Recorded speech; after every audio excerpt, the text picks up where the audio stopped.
अस्सलाम वालेकुम नाजरीन, इरफान खान साहब है मेरे साथ।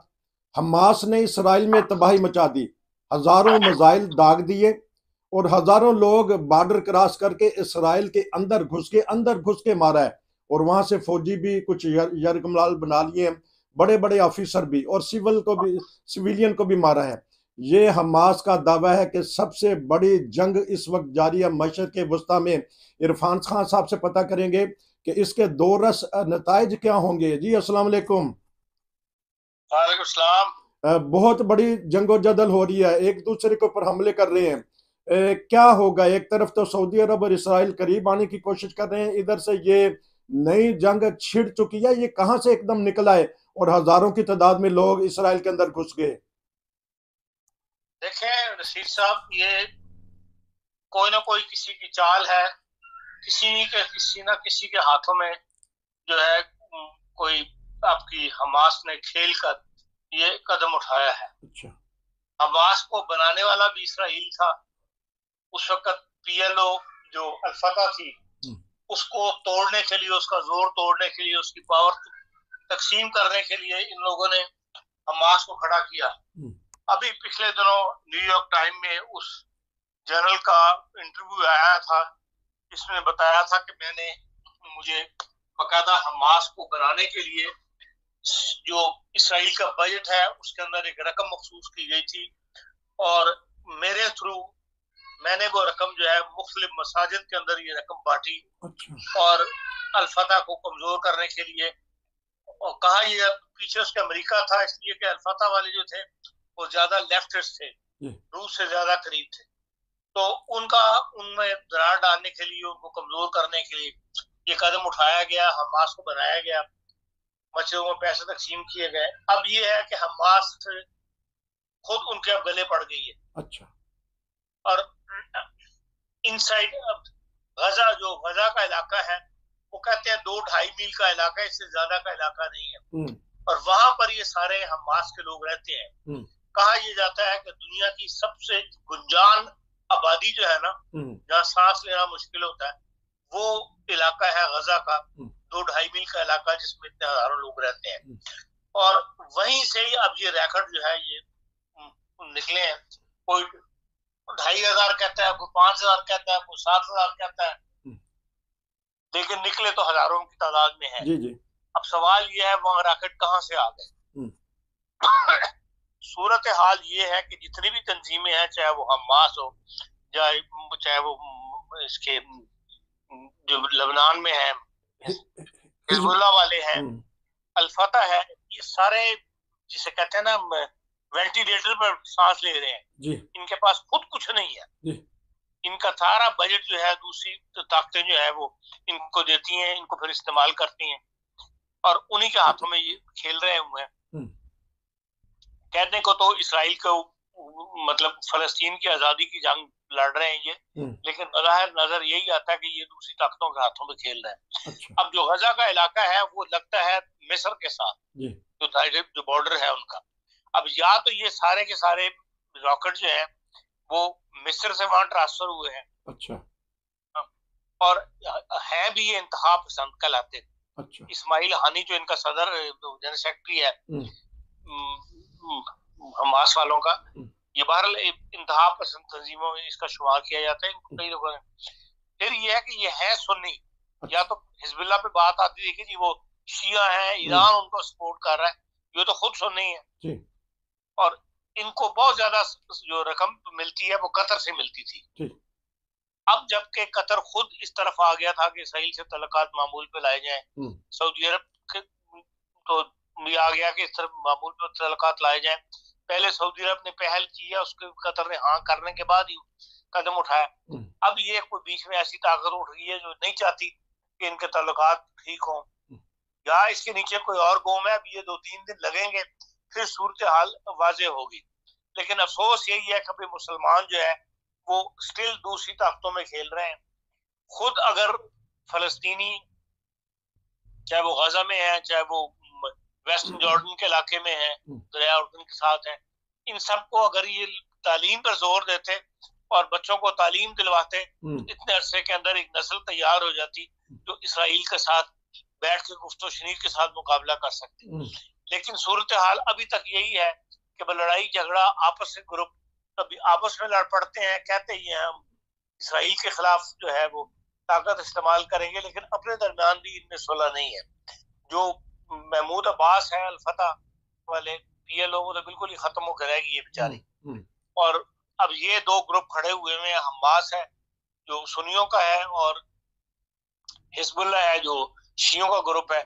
उनका हेडक्वार्टर लेबनान में है। लेबनान में कहा जाता है कि शाम और ईरान इनको सपोर्ट करते हैं। शाम की तो अपनी हालत ऐसी नहीं रही कि वो किसी को सपोर्ट कर सके, लेकिन बहरहाल जो भी सूरत हाल पैदा हुई है, अफसोसनाक हुआ है पहला। और आपको पता है कि इसराइल जब उठता है मुकाबला करने के लिए तो कुचल के रख देता है। इसका आम नुकसान जो है वो आम मुसलमान को होगा। एक कॉमन आदमी जो इस जंगो जदल से अमन चाहता है, सुकून से रहना चाहता है, उनका सुकून जो है वो बर्बाद होगा। और ना जाने कब मुसलमानों को ये अकल आएगी कि एक टैंक छीन के तो उसके ऊपर अल्लाह अकबर चढ़ के अल्लाह अकबर नारे बुलंद करने से ये समझते हैं कि हमने कोई कामयाबी हासिल कर ली। कामयाबी ये नहीं है।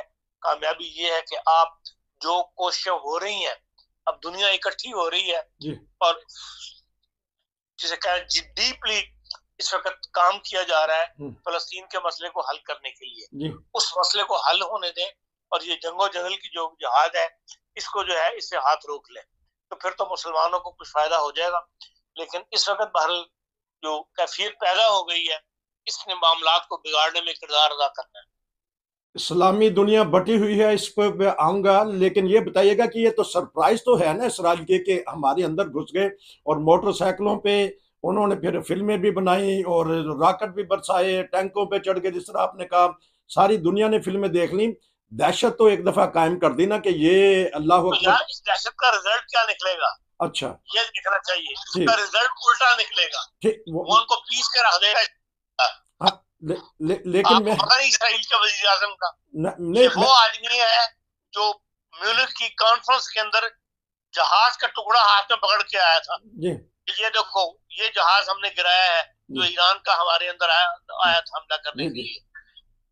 ये तो मुसलमानों का सख्त दुश्मन और पागल जुनून की हद तक जो है मुसलमानों की मुखालफत करता है। ये आप समझते हैं आराम से बैठ जाएगा।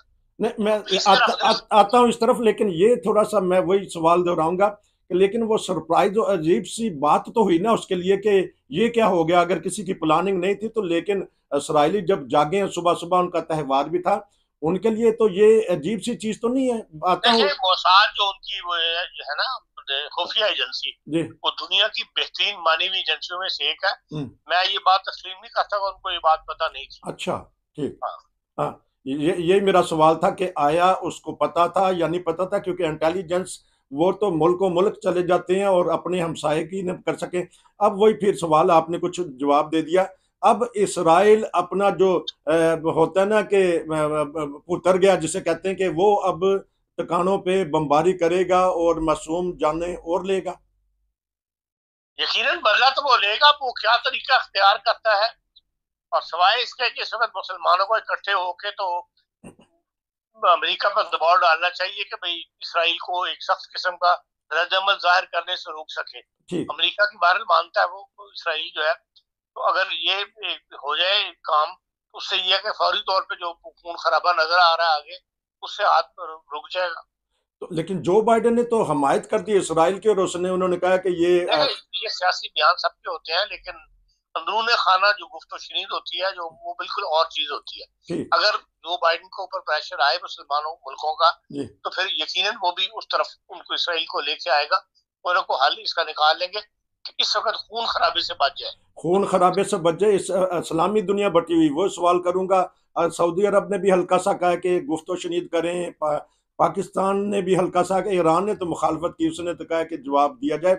इस्लामी दुनिया को क्या देखते हैं और क्या मैसेज आपका, क्या तबसरा करना चाहिए? ओआईसी को इनको इस वक्त इकट्ठे होना चाहिए, फौरी तौर पे इनको इजलास बुलाना चाहिए था। इस सारी सूरत हाल का कम से कम वक्त मांग लें इसराइल से या सऊदी अरब के प्रेशर से कि भाई हम इस मामले का हल करने में मदद करते हैं आपकी। आप एकदम फौरी रिएक्शन या रद्द-ए-अमल शो ना करें। असल गरज की क्यों ये रॉकेट बरसाए गए, इसका हल इसकी तय में जाके निकालने की कोशिश करते हैं। जी उसके लिए 2-3 दिन उनको चाहिए होंगे, वो कम से कम लेने की कोशिश करें, ताकि इस वक्त तक इतने दिनों में कुछ जो गुस्सा है वो ठंडा हो इसराइल का, और कोई इसका पुरअमन हल की तरफ जो है कदम उठाया जा सके। पुरअमन हल उठाया जा सके। अगर खुदा न खासा 2-4 दिन और रहती तो क्या देखते हैं कि खित्ते में कुछ खौफनाक किस्म के हालात पैदा हो जाएंगे। देखिए नसीर साहब, मैंने आपको बताया कि वो गजा के इलाके से फायर हुए हैं, और गजा का इलाका 2.5 मील से ज्यादा नहीं है। जी जी उसको नेस्तो नाबूद करना इसराइल के लिए कोई मुश्किल नहीं है। ठीक। पर अगर उसने ये कर दिया तो आप कौन समझते हैं कौन कौन सा मुल्क है जो मुसलमानों की मदद के लिए बोलेगा? जी कोई एक भी मुल्क नहीं है जो उसको इसराइल को इस हाथ से रोक सके। अगर उसने कदम उठा दिया तो उसके कदम उठाने से पहले जरूरत है, इस अमर की है कि भाई उसको पकड़ा जाए, उससे गुफ्तगू पर मजबूर किया जाए कि वो ऐसा कदम ना उठा सके।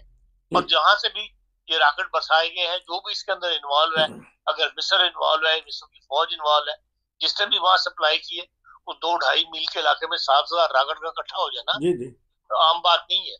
इसके और पीछे कोई ना कोई ताकतें हैं जो जिन्होंने ये हरकत करवाई है। और चलाने के लिए टेक्निक भी चाहिए, उस टेक्निक को उन्होंने इस्तेमाल किया। यूरोपीय यूनियन ने और जर्मनी ने सख्त रद्द-ए-अमल का इजहार किया, तो क्या देखते हैं यहाँ भी कुछ खतरा होगा, कुछ तंजीमें उठेंगी और ये भी हाई अलर्ट हो जाएंगे ये यूरोपीय ममालिक भी।